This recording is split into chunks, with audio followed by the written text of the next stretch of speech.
Bienvenue! Jeu de Fabien! Voici enfin la version solo des Chevaliers du Zodiaque. Grâce à l'extension Asgard, nous allons nous confronter à Hilda en duel, représentée par son plateau. Durant la partie, Hilda acquiert des cartes, déclenche des effets et accumule des points de victoire. Ça, c'est moins cool. La mise en place. On installe comme le jeu classique, à l'exception de l'horloge qui n'est pas utilisée, et des cartes reliques Hilda et Pop qui sont retirées de la réserve. On dispose la zone de jeu d'Hilda en plaçant à votre portée le dé, le marqueur Hilda et le plateau avec la roulette révélant le tour 1.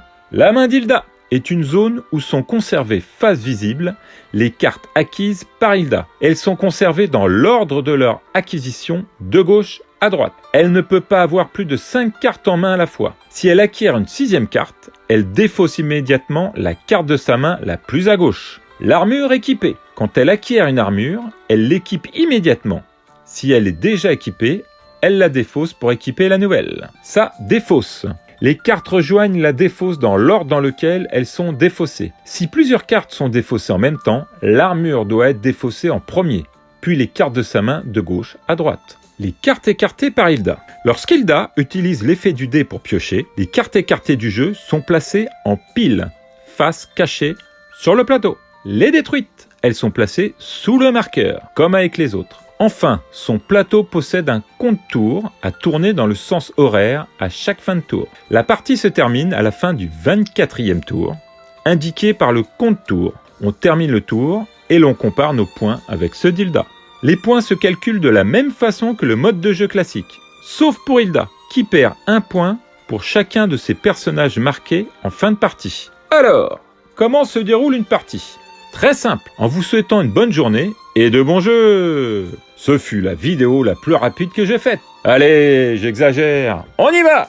C'est Hilda qui commence en acquérant une carte du terrain. Pour cela, on lance le dé. 6 effets existent. Défausser, vous défaussez une carte au hasard de votre main. Piocher, d'abord Hilda récupère en main la carte du dessus de sa défausse. Les autres cartes de sa défausse sont écartées du jeu, placées face cachée sur le plateau Hilda. Les cartes ainsi écartées ne sont plus considérées en jeu, mais lui rapportera des points en fin de partie. Purifier, retirer toutes les cartes du terrain, puis compléter le terrain. Hilda gagne un soin et cumule toutes ses valeurs de soins de ses cartes armures comprises. Hilda utilise tout le soin cumulé pour soigner ses cartes marquées. Attention, lorsqu'Hilda soigne des cartes, elle choisit en priorité celle rapportant le plus de points. Gelez. Vous gelez une carte au choix de votre main. Bon, c'est moins cool ça. Force. Hilda défausse toutes ses cartes armures comprises possédant une valeur de force, puis utilise la force cumulée pour acquérir des cartes du terrain. Cosmos. Identique que la force, mais avec le cosmos. Dans les deux cas, on prend celle qui rapporte toujours le plus de points. À cette étape, Hilda ignore les effets de terrain. Elle active l'effet indiqué par l'icône sur la face du dé. Ensuite, on joue notre phase principale. On joue normalement sans compléter le terrain. On peut jouer des effets ciblant Hilda. On finit avec la phase d'entretien. On est le joueur actif. On résolve la phase normalement. Lors de cette phase, la dernière carte du terrain est retirée, même si elle n'est pas au 6e emplacement. Le compte-tour avance de 1. Voilà.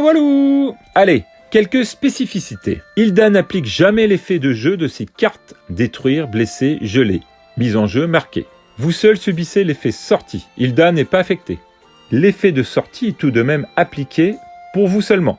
Lorsqu'Hilda doit détruire, blesser ou geler une de ses cartes, elle choisit en priorité celle rapportant le moins de points. Lorsqu'Hilda doit défausser une de ses cartes, elle choisit en priorité celle avec les plus faibles valeurs de force cosmos cumulées. Et bien voilà, vous êtes prêts pour des parties mouvementées. En vous souhaitant une bonne journée et de bons jeux!